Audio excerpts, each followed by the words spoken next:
하나님의 말씀 보도록 합니다. 고린도 후서 9장 6절에서 11절의 말씀까지 교독합니다. 이것이 곧 적게 심는 자는 적게 거두고 많이 심는 자는 많이 거둔다 하는 말이로다. 각각 그 마음에 정한 대로 할 것이요 인색함으로라. 억지로 하지 말지니 하나님은 절겨내는 자를 사랑하시느니라.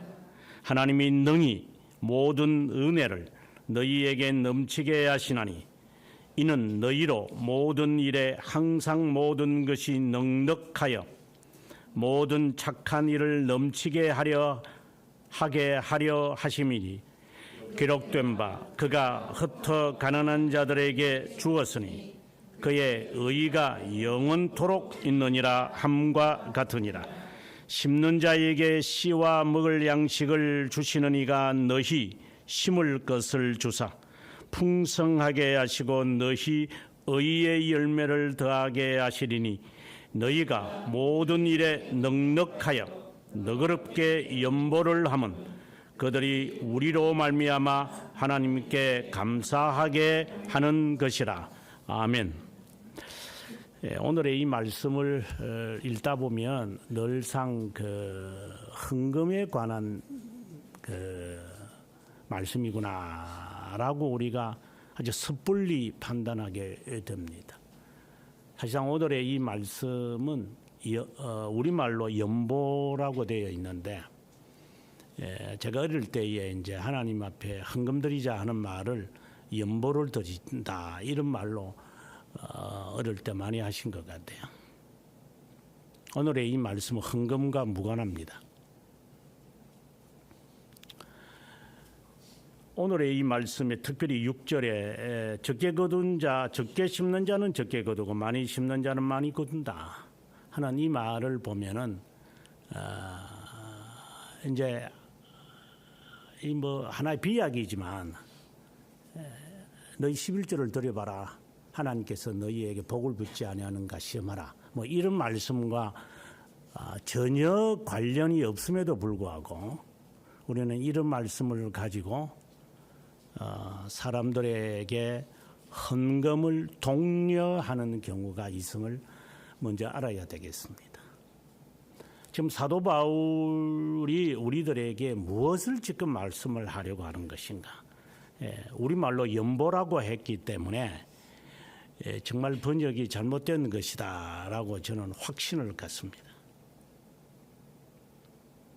이것은 연보라고 번역이 되어야 하는 것이 아니라 좀 더 정확하게 번역하기는 어렵겠지만, 그러나 근접해서 해석을 한다면 관대한, 관대함, 관용, 관대함, 또 다른 말로 우리가 굳이 번역을 한다면 복줌, 복을 비는 것, 이런 것. 예를 들어서 부모가 자녀에게 복을 비는 것, 이러한 것, 이러한 것을 이 연보라는 말을 대신해야 된다. 오늘의 이 말씀은 이 문맥을 잘못 보면은 이제 1년 전에 너희들이 헌금을 해서 마게도니아 성도와 관련된 것을 내가 기억한다. 이렇게 이야기되어지니까 사도 바울은 너희들이 1년 전에 헌금을 거두어 가지고 꼭 헌금이라기보다는 어떠한 관대함, 그것을 너희들이 거두어서 준 것을 기억을 하는데, 그것에 대해서 올바름을 내가 이제부터 말하려고 한다. 쉽게 말한다면은 너희가 헌신하고 있는데, 교회에 헌신을 하는데 그 헌신의 올바른 자세가 무엇인지 내가 말하려고 한다. 왜 이 말씀이 이제 전개되느냐 하면, 우리가 주일 오후에 좀 진지한 이야기들 많이 합니다만은 이런 사랑의 수고, 또 행위, 또한 자신의 선행, 이런 것들을 통해 가지고 우리는 자신을 증명하는 것이 아니라 그것이 바로 자신의 필요 조건에서 바라보지 않고 그것이 충분의 조건으로 바라보는 성향을 우리가 갖고 있기 때문입니다. 여러분에게 아주 강조하는 것이 뭐 아직 개념화가 안 될 수도 있겠지만 개혁신앙의 구성론은 스코투스주의고 스콜라주의에서 벗어나야 한다. 이런 말을 여러분 저에게서 많이 들었을 겁니다. 스코투스주의와 스콜라주의 이거는 철학적 전이죠. 뭐 철학의 전환이라는 말은 사람의 사고 방식의 전환입니다. 이 전환이 되기 전에는 구원의 진리든 뭐 오늘의 말씀과 관련해지면은 교회에서 성도의 그 섬김, 성도로서의 삶 뭐 이렇게 합시다. 성도로서의 삶 이 자체도 전혀 다른 겁니다. 우리가 성도의 삶을 한번 보시면 교회의 삶, 지 하고 싶은 대로 합니다. 제가 직분을 말하는 게 아니라 직책을 말하는 것도 아니고 교회의 이것을 자기의 그 재능에 따라 합니다. 나는 학교에 교사질을 했으니까 나는 주일학 교사하는 게 좋아요. 나는 음대를 졸업했으니까 제가 찬양대 하는 것이 좋아요. 네가 음대를 나왔든 네가 교대를 나왔든 그거하고 교회 직분하고 무슨 상관이 있습니까? 아니 이상한 괴상한 논리를 우리는 펴니다. 네가 세상에 네 직업하고 교회의 성도로서의 삶하고 무슨 상관이 있습니까? 우리는 전혀 다른 것을 꼭 세상적이고 세속적이고 그것에 근거한 것을 가지고 교회에 끄집어 오려고 하는 것이 우리의 습성입니다. 성도로서의 삶이 되겠습니까?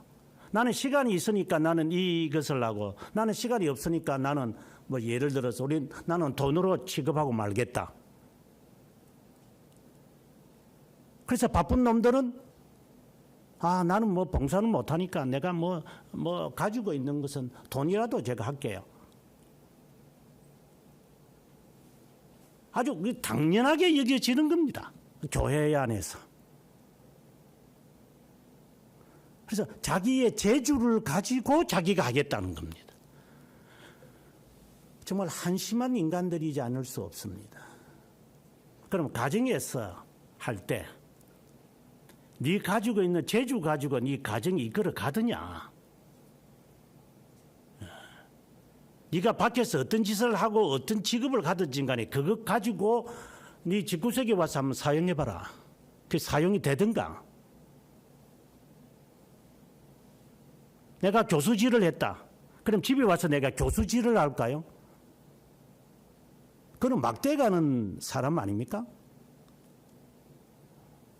세상에서 네 생계를 위해서 뭘 먹든 네가 뭐 공부를 뭐 꼴랑 뭐 한 4년밖에 안 하고 4년 가운데서 1년 2년은 교양 과목하고 뭐 겨우 2년 뭐 전공을 해가지고 평생 먹고 살려고 하는 그런 그 잡새들이지만 그거하고 무슨 상관이 있어요? 교회 직분하고 직무하고 직책하고.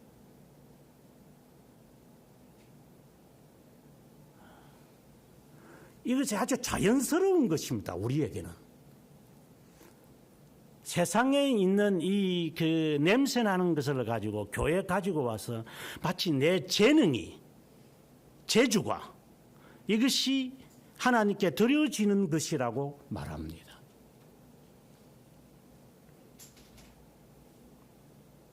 그래서 대학을 졸업하는 사람은 주일학교 교사하고 뭐 초등학교밖에 나오지 않은 그 시골 아줌마들은 그냥 교회 그냥 그 국수 삶는 일만 해라. 그런 겁니까? 교회가 그따위 식으로 나가는 겁니까?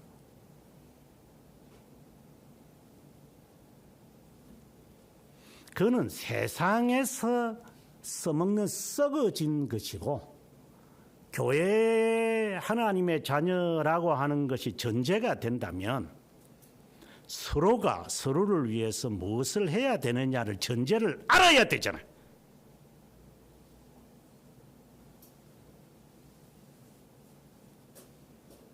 결혼을 하기 전에 갖고 있는 불의작물을 결혼하고 난 다음에도 유지하면 그게 10년간 부부 삼아하는 거 모릅니까? 아주 정신도 못 차리고 살아가는 놈들이 세상에 얼마나 많은지. 장가 가기 전에 남편이 할 짓이 뭔지 배우라고 했잖아요. 남자의 짓이 무엇인지 알고 살아라. 여편네가 무엇이 여편네 짓인지 알고 살아라. 엄마가 어떤 짓을 해야 되는지는 배우고 살아라. 모른다면 배우려고도 해라. 그게 인간이 아닙니까? 네 처녀 때 살아갔던 그 생활 방식 그대로 결혼하고도 삽니까? 네 재는 건 너의 취미지. 그게 너의 본질이야. 어디서 대먹지 못한 불의작물이를 가지고 교회 안에서 살아가는 수많은 잡새들이 얼마나 도사리고 있는지.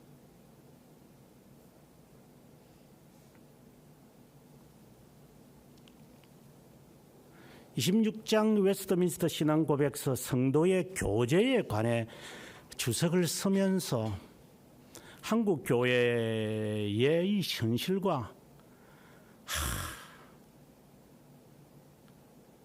너무나도 다른 것을 보면서 참 안타깝다. 뭐 안타까운 게 아니라 복이죠. 교회도 아닌 게 교회인 척 하니까 이제 참 기가 차는 것이죠.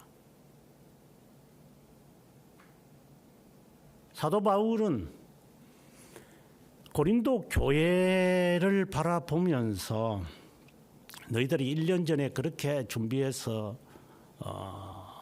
여기에 표현에 의하면 연보를 이렇게 제공한 거나 안다. 근데 그것을 가지고 자랑하지 않게 하려고 오늘 내가 이것을 쓰겠다라는 말입니다. 다른 말로 한다면 스콜라주의적인 신앙생활로 구원의 진리를 이해하겠다는 것이다. 이렇게 말할 수 있습니다. 스콜라주의는 한마디로 인과율이라고 했습니다. 결과를 보고 원인을 파악하려고 하는 이 철학관. 그건 철학이죠. 오늘 새벽에도 그 말했지만 현상학에서 말하는 에드먼드 후셀의 장난질이잖아요. 그래서 제가 여러분들이 그런 철학을 가지고 말을 하거나 그런 자세로 교회 생활을 하는 것에 관해서 저는 아주 증오한다고 했습니다. 좀 정신 똑바로 차리고 살아라. 살라면. 결과를 보고 원인을 어떻게 따질 수 있단 말이냐. 성경에 보니까 그래 돼 있잖아요. 좋은 열매, 좋은 나무는 좋은 열매를 멀고 열매를 보아 그 나무의 진위를 가릴 수 있다고 예수님도 그 산상수훈에서 말씀하셨는데요. 그 말의 의미가. 그럼 교회가 숫자적으로 성장하면 참된 교회고 숫자적으로 성장하지 않고 그러면 한 명, 두 명 있는 교회는 그러면 죽은 교회가. 도대체 네가 말하는 좋은 열매라는 것이 뭐고? 열매를 보아 그 나무 위에 진위를 안다는 말의 의미가 뭐고 도대체? 그 열매라는 게 뭔 열매고? 숫자긴 열매가? 돈의 열매가? 뭔 열매야? 개념 파악도 안 된 것들이 그따위 생각을 가지면서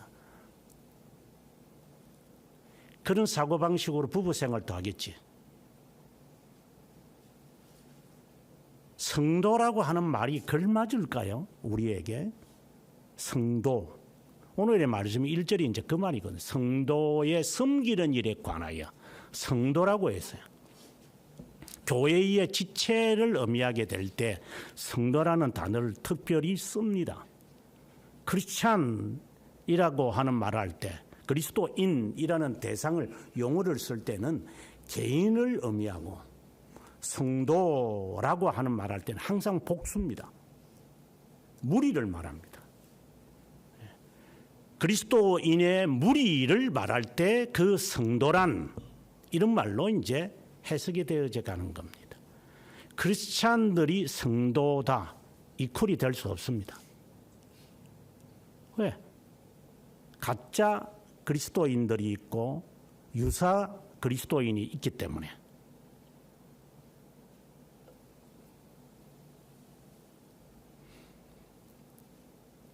그 참된 그리스도인들의 모임에 속해 있는 지체들, 성도, 그러니까 세인트, 거룩함을 추구하는 자들, 그 사람들이 이제 섬기겠죠. 그래서 1절에 그 이야기를 시작합니다. 이게 섬기는 일에 관하여 너희가 교회에 모였느냐? 뭐 쉽게 말한다면 네가 어른이 되었느냐? 어른이 된다는 것을 알고 있냐? 너 지금? 결혼을 했느냐? 결혼이라는 게 뭘 알고 지금 찌그리느냐? 왜 결혼을 하려고 그러고 왜 결혼을 안 하려고 하고 왜 결혼을 해야만 하느냐? 그걸 알고 지금 살아가느냐? 개념이? 내가 사랑해서 내가 좋아서 그냥 그래도 어쩔 수 없고 괜찮게 보이니까 이래서 결혼하나? 아주 시금머리가 없는 것들이.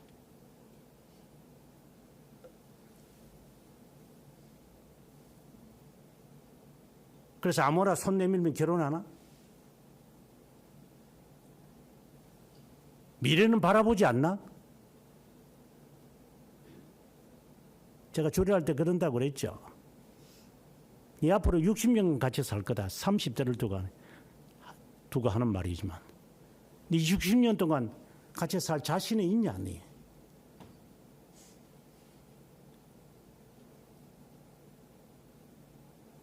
자신도 없는 것들이 그렇게 축제로 사냐? 결혼이 축제냐?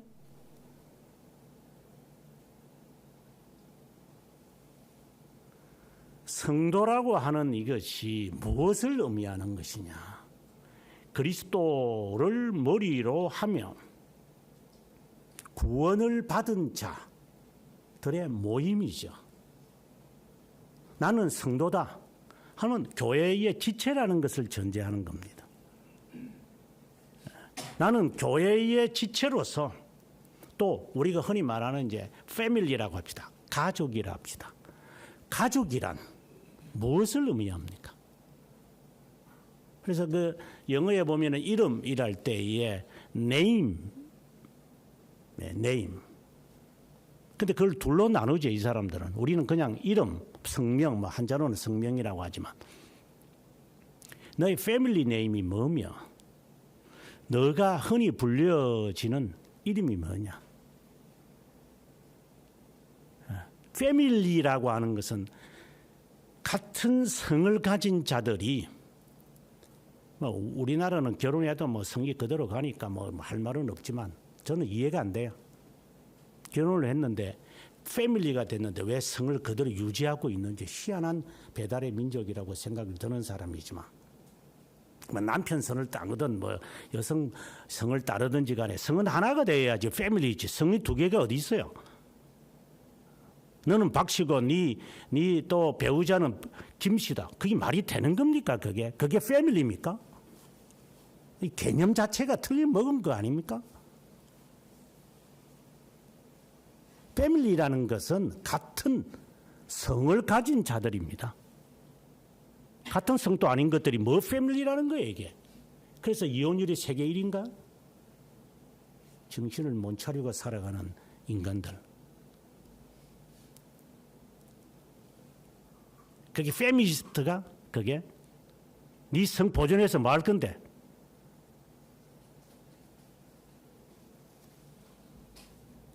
패밀리라고 하는 것은 같은 성을 가진 자들이 같은 정신을 가지고 구성원들이 하나의 몸을 형성하는 거잖아요. 그게 패밀리 아니에요?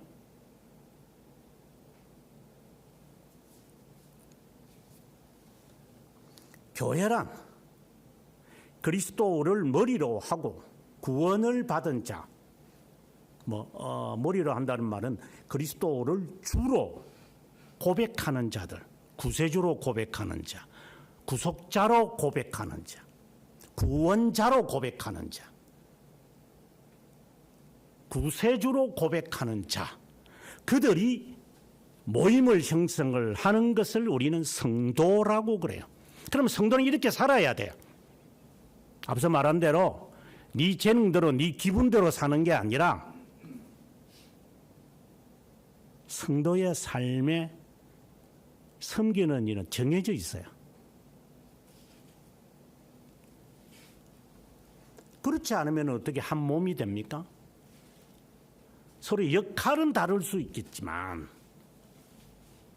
서로가 같은 방향으로 가야죠. 그것을 가장이라는 자가 제시를 못하면 사공이 이제 산으로 많으면은 산으로 올라간다는 말이 있듯이 이게 뜻이 안 맞아. 이게 이놈은 이 짓하고 저놈은 저 짓하니 이게 패밀리가 무엇을 의미하는지도 모를 거예요. 이게 네 맘대로 가나? 네가 가장이라고? 가장 짓을 해야 가장이지. 세속적인 것을 갖고 와서 또 가장이라는 놈은 뒤는 또 머리 잘 안 되니까 마치 그 팥죽안거리게 팔아먹는 것처럼 네가 가장해라. 하여튼 희한한 이 패밀리의 삶들을 제가 보면서 예수쟁이들의 가족들을 보면서 한심해서 하는 이야기입니다. 그런데 성도의 삶이라는 게 이게 연결이 되는가? 저는 연결될 수가 없다고 봐요. 패밀리라고 하는 개념도 없는데 교회라는 개념을 갖고 있겠나 저게?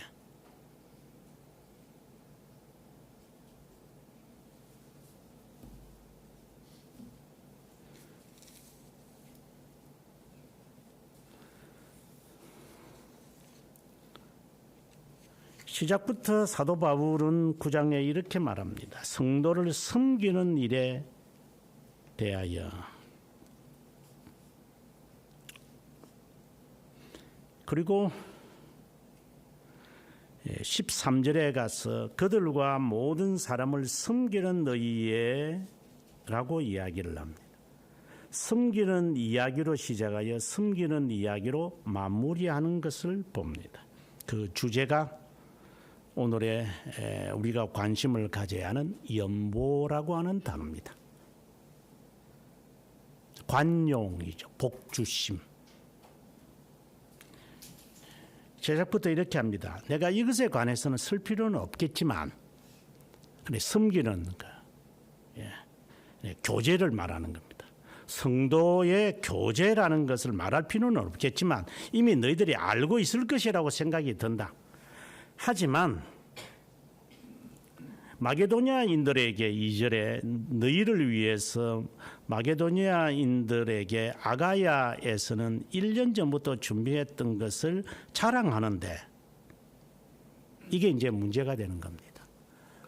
섬긴다고 해서 너희가 1년 전에 이제 8장 10절에 보면은 이 일에 관해 내 뜻을 알리노니 이 일은 너희에게 유익함이라 너희가 1년 전에 행하기를 먼저 시작할 뿐 아니라 원하기도 하였은즉 1년 전에 뭔가를 준비한 정말 정성이 있어요. 우리가 이렇게 준비되어지는 것들이겠죠. 근데 그것을 가지고 자랑하였는데 너희의 열심이 퍽 많은 사람에게 분발하게 하였다. 그러니까 저 참 헌신하는 사람들이 있거든요. 교회 헌신 저렇게 힘든데도 저렇게 성도를 섬기는 일에 최선을 다하는 사람들이 있어요. 그런데 내가 이것을 너희들을 자랑한다. 참 봉사도 잘하고 저래 헌신도 잘하고 또 헌금 생활도 잘하고 신앙 생활을 잘하는지 모르는지 모르지만 어쨌든 그래 하는데 여기 뭔가 문제가 있는 것 같아. 왜? 내가 너희를 아주 자랑스럽게 생각했는데 어떻게 저렇게 결단이 있고 저렇게 힘든 가운데서도 봉사할 수 있을까 이랬는데 그것이 좀 들춰내고 보니까 이게 잘못된 자랑이라는 것을 깨닫게 되었다라는 것을 지금 말하는 겁니다. 그래서 이제 다시 한번 너희들에게 말할 필요는 없겠지만 행여나 너희가 성도를 섬기는 일에 관하여 잘못된 의식을 가지고 사는 것이 아닌가 한번 짚어봐야 되겠다.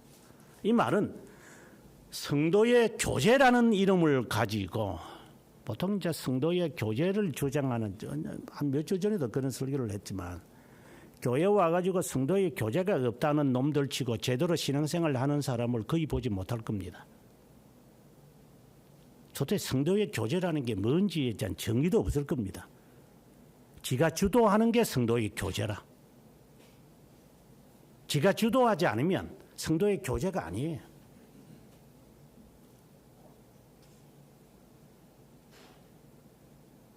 지가 다 감초처럼 다 가야 하고 지가 주도하면 그는 성도의 교제가 참 우리 교회는 성도의 교제가 좋아요. 이렇게 하는 것들이고 지가 배제되어 가지고 저는 꼬우는 빗자루처럼 앉아 있으면 그런 성도의 교제가 없어. 여기는 왜 이렇게 차가운지 모르겠어. 뱀의 혓바닥을 날름거리는 것들이.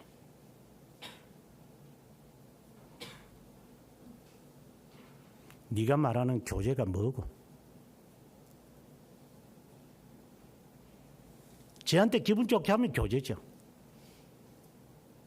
그래서 지금은 가난하더라도 간이라도 막 내주는 사람. 그래 겉으로 보면 정말 대단합니다. 그런 칭찬에 그런 영예에 그런 관심이 있어요. 누구를 속이려고 이게.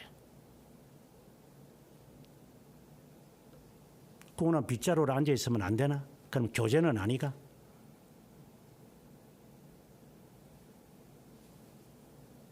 부지런하게 네가 움직여야지 교회가 살아있고 그리고 교회다운 교회가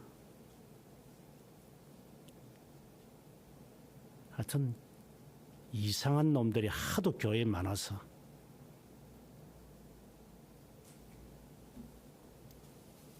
사절에 가서 마게도니아인들이 나와 함께 가서 너희가 준비하지 않은 것을 보면 한 1년 전에 준비되어진 모습들이 있지만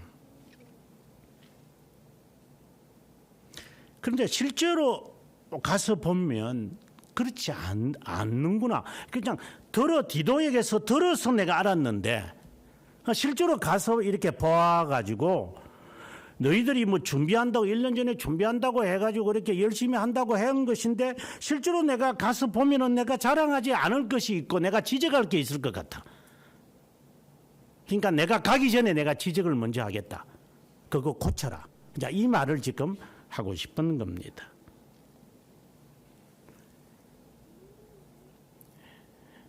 참 연보답고 억지가 아닌 것. 그러니까 정말 성도의 교제, 관용함, 성도의 사랑 이렇게 합시다.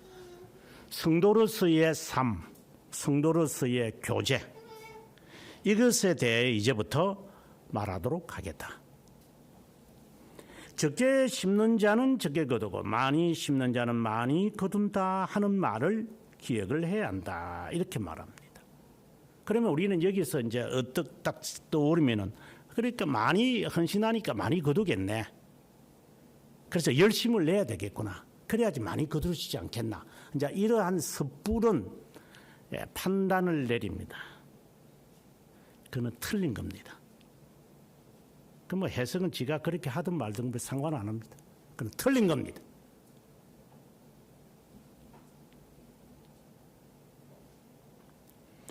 각각 마음에 정한 대로 해라. 인색 억지하지 말고 절겨내는 자, 마음에 정한 대로 해라. 이 말은 다른 말로 한다면은 너의 신앙의 양심에 따라서 해라, 이 말입니다. 그래서 그 양심이라고 하는 말과 마음이라고 하는 말과 억지가 아니라고 하는 게 지가 판단하는 게 아닙니다. 성도로서의 삶이 어떤 것인지를 밝히고 그것에 따라서 해라. 저는 그것을 여러분들에게 말하기를 의무다. 가족은 각자의 역할을 최선을 다해라. 이것을 해야 되겠다 내가 라는 것이 아니라 어떤 일을 내가 해야만 하는 것인가를 알고 살아라. 여유가 있다면 더 하겠죠. 더 하면 되죠. 예를 들어 설거지하는 남편 뒀다. 우리 남편은 좋다 이래야 됩니까? 그럼 설거지 안 하는 놈은 그 나쁜 남편입니까?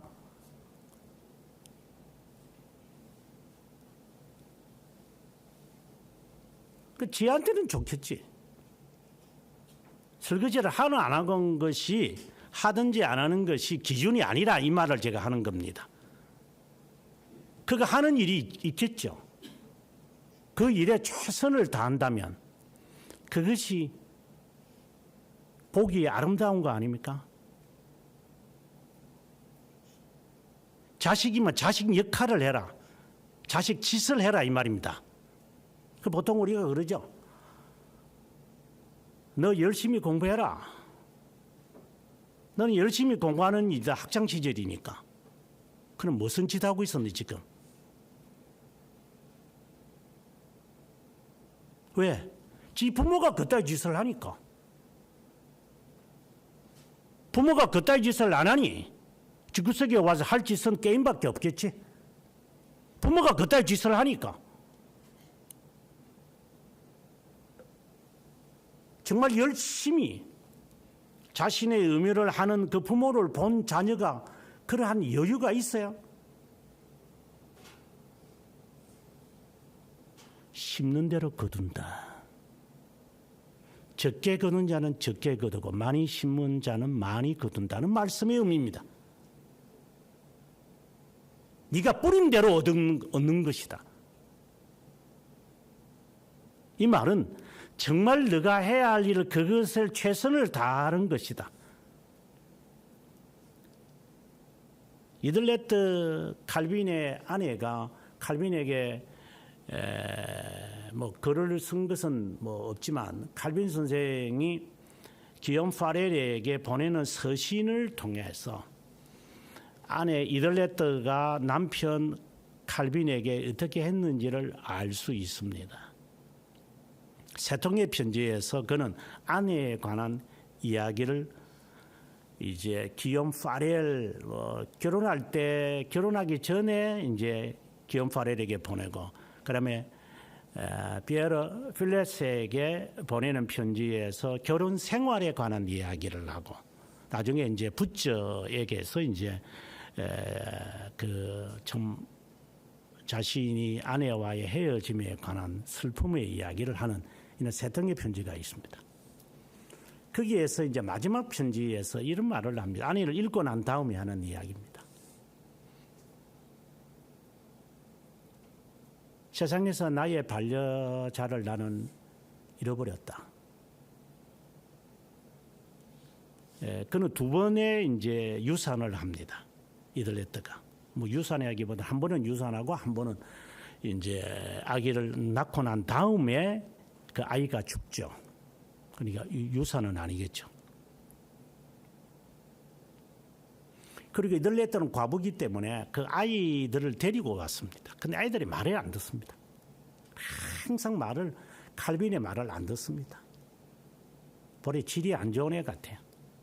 그래 칼빈이 무슨 말을 하면은 막 이 퉁퉁대고 이런 그 애들을 이제 칼빈이 이제 자기 자식은 아니니까 과부의 자식이니까 한 3명 정도를 데리고 옵니다.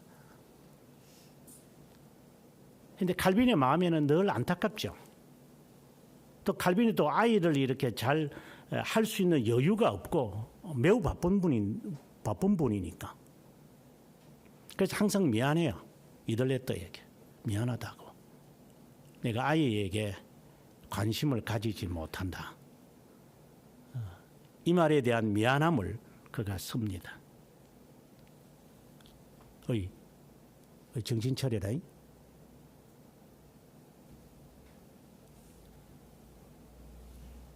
그때 이들레트가 이런 말을 합니다. 당신이 바쁜 것을 누구든지 아는 바고 나도 아는 바입니다. 여타 남편들처럼 당신이 아이를 보살피지 못한 것으로 자책은 하지 마십시오. 당신이 당신의 일에 최선을 다하는 모습이 아이들에게는 본보기가 될 것을 나는 압니다. 그 말에 대해서 칼빈은 참 미안해 한다는 글을 남깁니다. 저는 그것을 번역하면서 이런 거구나. 자신의 일에 자기가 최선을 다하는 모습이 자녀에게 본보기가 되는 것이구나. 그렇다고 해서 밖에서 싸돌아다니는 그 일을 말하는 게 아닙니다. 최선을 다하여서 하는 그 모습을 바라보며 아이들을 보호하고 보존하려는 그의 그 심정, 그것으로 나는 만족합니다. 아마 이들레트는 알고 있었던 것 같아요. 제 자식들이 하도 말 안 듣는 것을.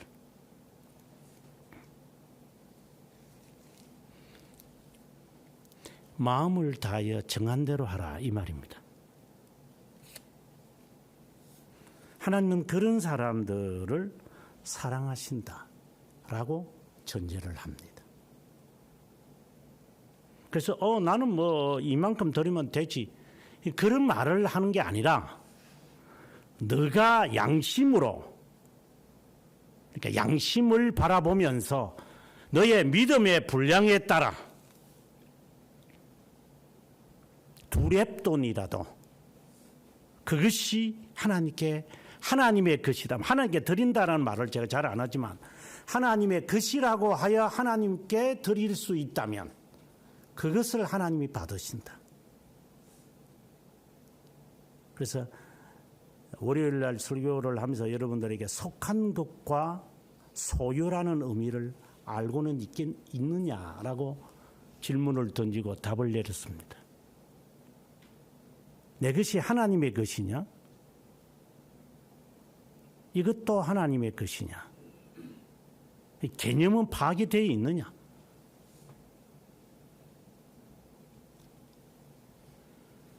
그것이 마음에 정한 대로 하라는 말씀의 의미입니다. 적게 심으면 적게 거두고 많이 심으면 많이 거둔다. 하나님의 속했구나. 이게 하나님의 속한 것을 내가 소유하고 있구나. 소유한 것이 하나님의 것이 아니라 이 모든 것이 하나님의 것이구나. 이 하나님의 소유구나. 나의 소유가 아니구나. 내 소유를 하나님께 드린다는 개념이 아니구나. 내 삶 자체도 이 개념이 잡혀 있느냐라는 말입니다. 그래서 마음에 정한 대로 할 것이요, 너 양심이 그런 거냐? 그래서 아나니아와 삽비라처럼 네가 팔기 전에는 네 것이 아니더니 팔고 나니까 네 거냐? 네가 하나님을 속이느냐?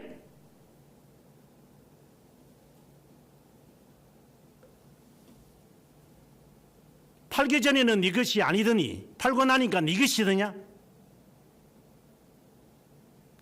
하나님이 저주를 받아서 하나님이 죽여버리죠. 드렸는데 하나님이 죽입니다. 재산의 반을 그래도 드립니다. 그러던 사람들은 그럽니다. 뭐 부부가 서로 나누어서 가져왔기 때문에. 부부가 나누어서 가져오는 거 가지고 성령을 속였다고 해서 베드로가 저주를 내려서 그를 죽게 했겠어요? 마음에 정한 대로 하는 것이 아니죠. 네 있는 것을 다 드려봐라. 이거는 그 극단적인 신뢰지만 다 드려봐라. 하나님이 어떻게 하시겠느냐? 네가 마음에 이미 인색한 것과 네 마음에 벌써 억지가 들어있는 거 아니냐? 하나님이 그거 받으시겠느냐? 라는 것에 대한 심판을 지금 이야기하는 겁니다.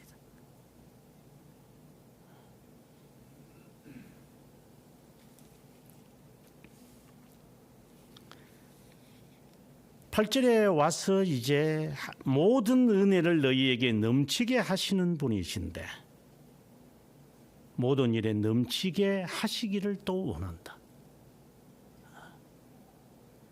이 말은 너희가 생각하는 그 억지, 이게 인색, 그것을 좀 넘어서는 생각 못 하겠느냐? 스스로 만족을 해야 되느냐? 보석이라는 개념인데 그게 무익한 종의 자세겠느냐? 이 말입니다.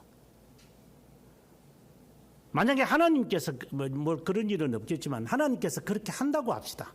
하나님께서 한번 네가 행한 대로 한번 해보자. 우리는 행한 대로만 하나님께 복 받는다고 이렇게 이야기했을 때 한번 해보자. 부부가 열심히 돈 벌지요. 제가 한국에 처음 왔을 때 그 부부가 막 일을 하는 모습을 라디오에서 많이 이야기하는 걸 제가 들으면서 왜 한국 사람들, 지금은 이제 조선인이라고 제가 바꿨지만 조선 애들은 왜 이렇게 분주해? 하게 적게 벌고 적게 살면 안 돼? 남편이 잘 벌기 때문에 마누라는 집에서 노는 거야? 그러면 마누라는 그 남는 돈 가지고 그러면은 장사하는 거야? 그런 이야기를 하도 이렇게 듣다 보니까 그렇지 않은 세상에 살다가 그런 세상에 와서 이렇게 보니까 참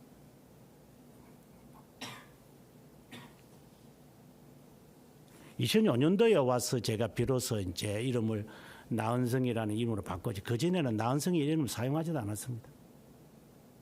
그냥 라은성이라는 단어를 씁니다. 이 변화된 조선을 좀 보기 싫었습니다. 아마 앞으로도 그럴 겁니다. 하도 이제 뭐 바뀌니까 이제 할 수 없이 나은성이라는 이름을 쓰지. 저는 나은성이라는 이름을 별로 안 좋아합니다. 라은성이라고.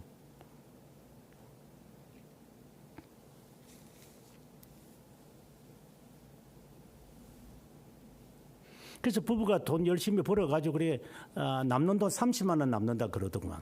그때 당시에 300만 원 버는데 아내가 이것저것 다 떼고 나니까 30만 원 남네요. 300만 원 벌었는데 애들 이게 보내고 저거 보내고 저거 보내고 이거 보내고 하다 보니까 다 감가상각이 다 하고 나니까 30만 원 꼴랑 남는데 그거 저축한대요. 물론 이건 단적인 얘기지만 그거 30만 원 벌려고 그렇게 그래 살았나? 30만 원 안 쓰고 말지.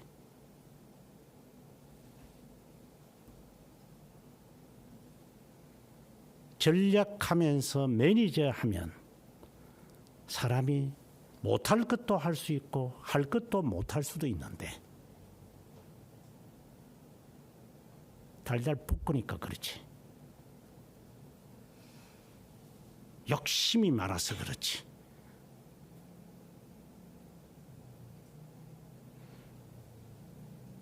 하나님께서 넉넉하게 하시지 않을 것 같으냐.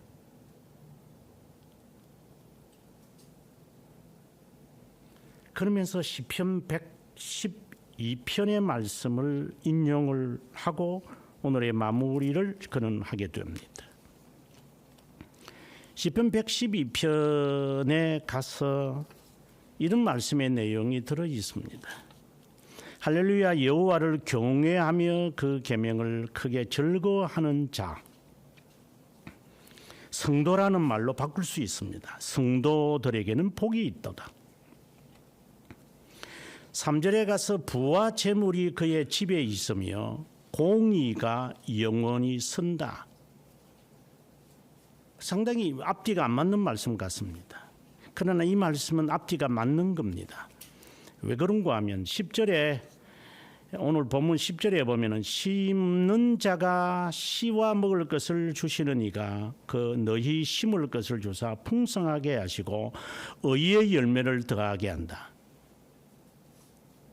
8절의 말씀을 갖고 와서 의의 열매를 더하게 하신다라는 말로 마무리를 하는데 오늘의 이 지금 112편에서 정직한 자에게는 아니죠. 부와 3절에 부와 재물이 그의 집에 있으며 그의 공의가 영구히 서 있다라는 말로 합니다.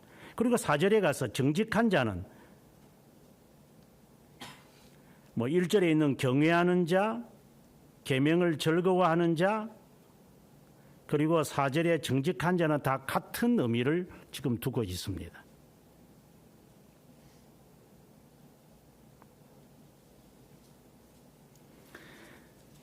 그런 사람들은 5절에 가서 은혜를 베풀며 꾸어주는 자다.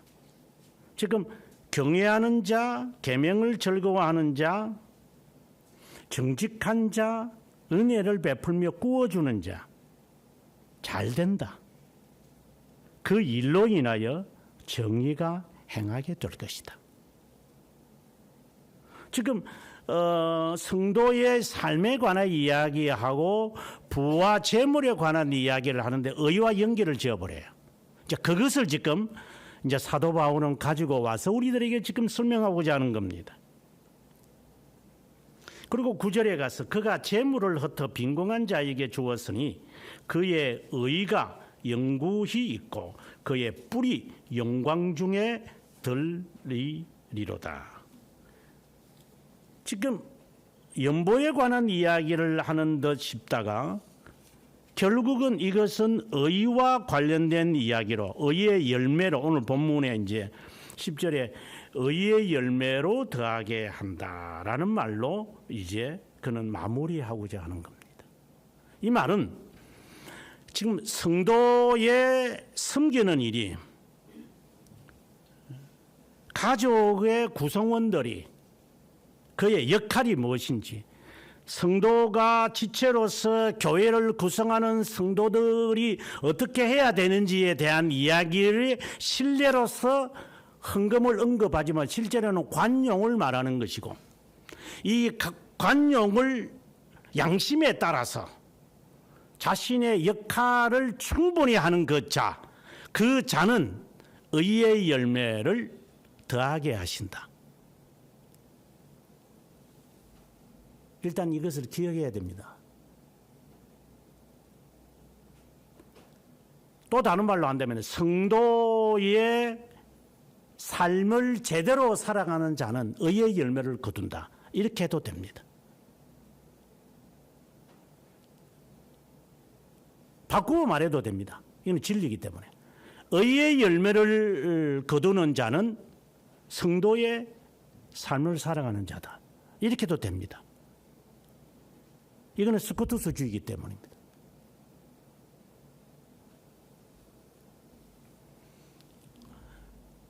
의의 열매를 더한다, 의를 이룬다, 정의를 이룰 것이다 하는 이 말씀의 의미는 지금 정의를 이루고 그리고 종말에 가서 종국에 가서는 의를 이룬다 이렇게 이제 말을 할 수 있는데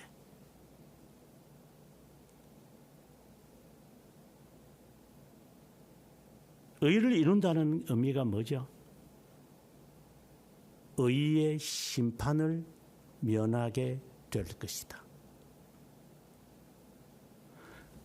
의의 열매를 더하게 성도의 삶을 살아가는 사람, 지금 언급해 왔던 그 성도의 관용의 삶, 자신의 의무와 역할을 충실하게 하는 사람, 양심에 따라서 나는 이만큼 했으니까 다 했다.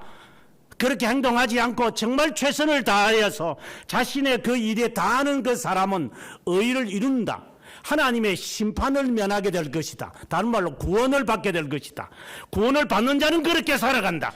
구원을 받지 않는 자는 그렇게 살지 않을 것이다. 양심에 따라서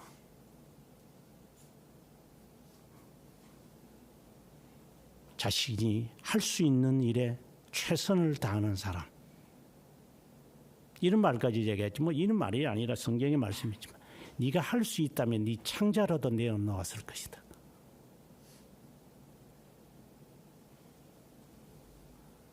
만약에 네가 모든 것을 다 해서 살았다고 하자. 하나님이 그것을 다 앗아가시겠느냐? 이는 극단적인 이야기들이죠. 그런 마음으로 살아라는 말입니다.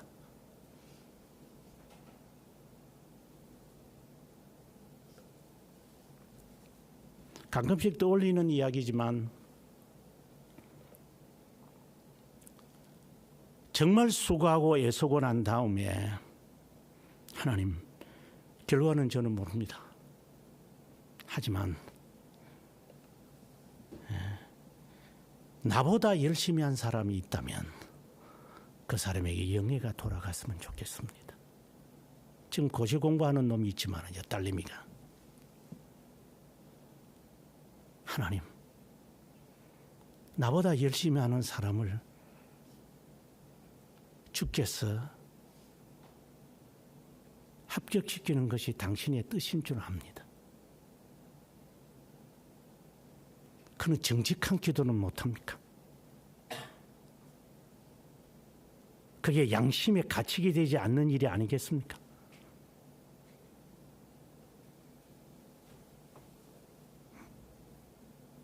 시간과 에너지를 다 동원해서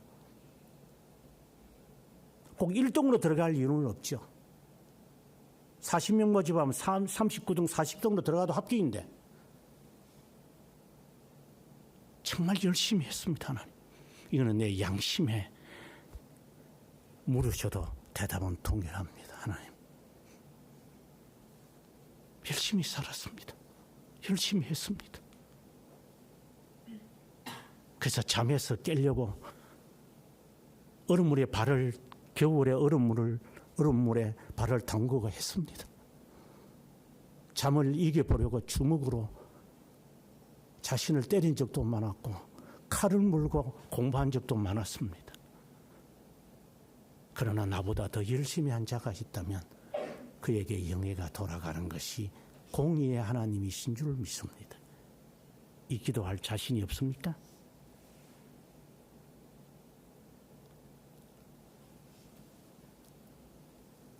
하나님, 이렇게 하면은 이거는 블록됩니다. 어떻게 일어나는 일이 자연스러운 줄 압니다, 하나님. 하지만 인생도 내 것이 아니라는 것을 나는 믿고 고백하기 때문에 오늘은 제가 해야 할 일을 합니다. 그렇게는 못 삽니까? 도둑놈의 새끼들처럼 하나님이 주시는 것도 챙기고 지 것도 챙기는 도둑놈들.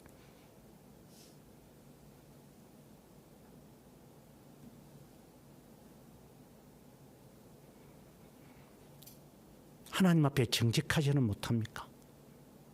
완전한 정직을 말하는 게 아닙니다.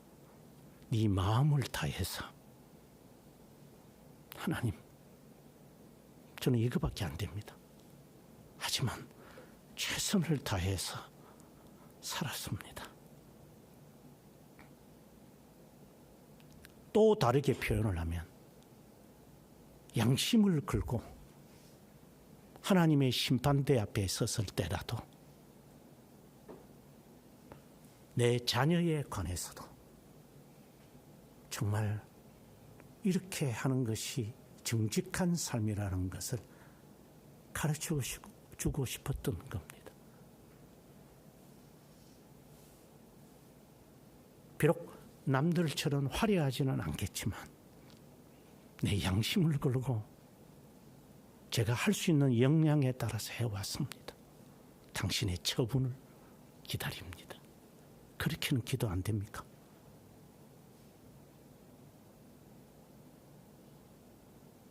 주께서 아시는 바와 같이 제가 할 수 있는 것은 여기까지입니다. 저는 다 했습니다.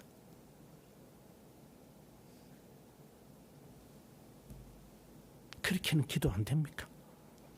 저는 이 기도 내용을 녹음을 했습니다. 22살 때 그 녹음을 제가 들으면서 지금부터 45년 전의 이야기입니다. 뚜렷하게 기억합니다.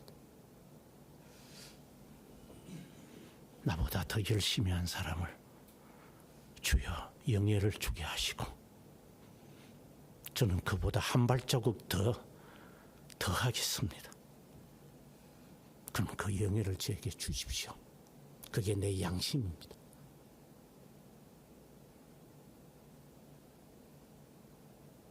그렇게 기도할 자신이 없습니까?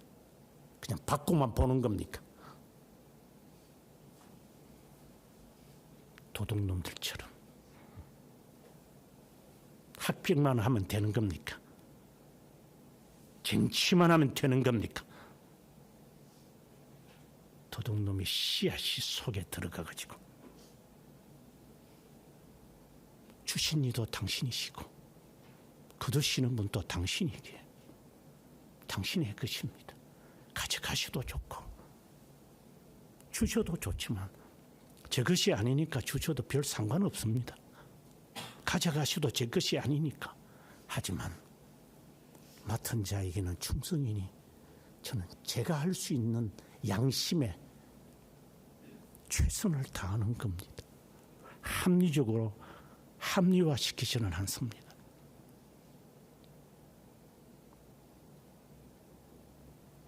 이것이 성도를 섬기는 일에 관한 바울의 설명이고 이렇게 살아가는 자가 의의 열매를 더한다. 의의 심판에 면제받을 것이다. 사람의 행위를 저울질하시는 전지하신 하나님, 단일하셔서 불변하게 섭리하시는 하나님을 믿습니다. 우리가 행하는 조그마한 선행으로 자랑을 삼지 않게 하시되 하나님의 자녀의 무리 중에 한 지체로서 최선을 다하여 양심에 덜 가책을 받으며 살아가는 진정한 삶을 살아가게 하시기를 주님께 간구합니다. 세상의 철학의 종속 노예되어 세상의 밖에서 쌓았던 먼지들을 집에 와서 털지 않게 하시고 세상에 있는 세속의 문화와 세상에 있는 여러 가지들을 조심스럽게 교회에 드릴 수 있는 자가 되기를 주님께 간구합니다. 하나님의 자녀로서 어떻게 살아가야 하는지에 대한 항상 자신의 정진을 바라보게 하시되 자신이 행한 업적으로 자랑을 삼는 자가 되지 않아 하나님의 의의 심판대에서 부끄러움을 당하는 자가 되지 않기를 원합니다. 세상에서 뱀처럼 지혜로워야 함에도 불구하고 게으르지 않기를 바라되 순전한 양심의 가책이 되지 않을 만큼 공정하시고 공평하신 하나님 앞에 살아가는 양심을 가진 그리스도인 되기를 주님께 간구하옵고, 사람의 인격을 편협되게 판단하시는 전지하신 하나님 예수 그리스도의 이름으로 기도드립니다. 아멘.